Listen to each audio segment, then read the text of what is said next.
क्योंकि जमाने में वही कौमें हुकूमतें करती हैं कि जिस कौम के नौजवानों के हाथ कलम और किताब से सजे होंगे। अच्छा, हालांकि हम उस नबी के मानने वाले हैं कि जब हमारे नबी ने मक्का शरीफ में ऐलान नबुव्वत किया था तो सिर्फ 17 लोगों को लिखना आता था, और वही मेरे पैगंबर 23 साल तबलीग करके जब ज़ाहिरी दुनिया से रुखसत होते हैं तो 1.25 लाख साहबाई किराम के हाथ कलम से सजे हुए थे।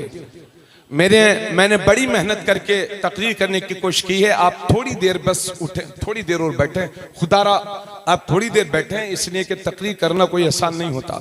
हालांकि मैं इतना पढ़ा लिखा आदमी नहीं हूँ, कोशिश की थी, तो आप थोड़ी देर और बैठे, बस मैं खत्म कर रहा हूँ।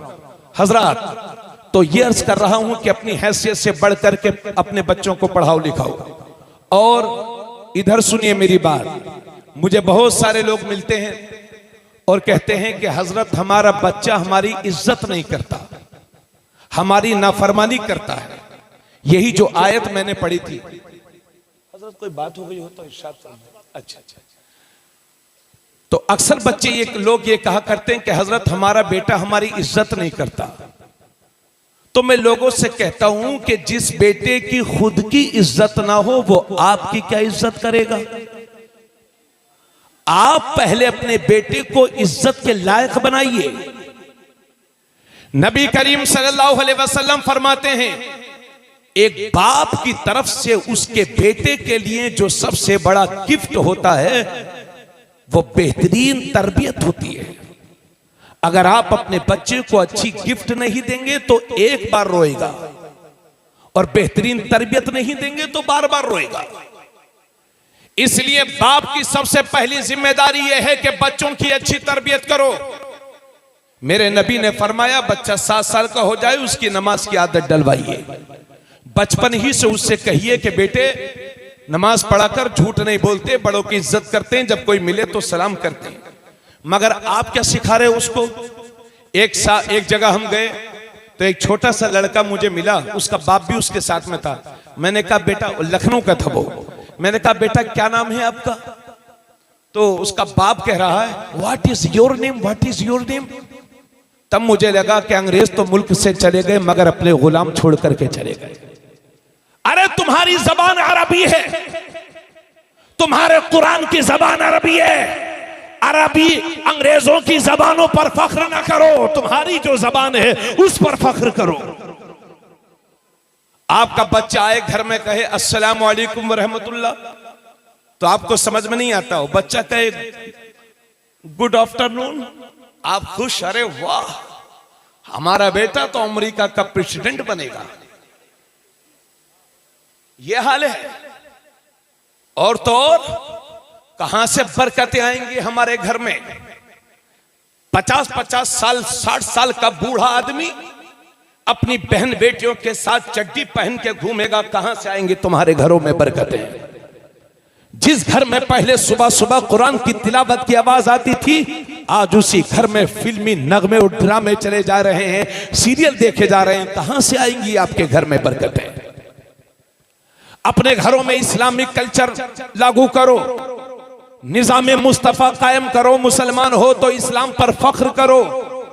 अपने बच्चों को दीनी तरबियत दो। और याद रखो, दुनिया के सारे सब्जेक्ट्स, दुनिया के सारे उलूम, दुनिया के सारे विषय ये डिग्री होल्डर बनाते हैं और कुरान बेहतरीन इंसान बनाता है।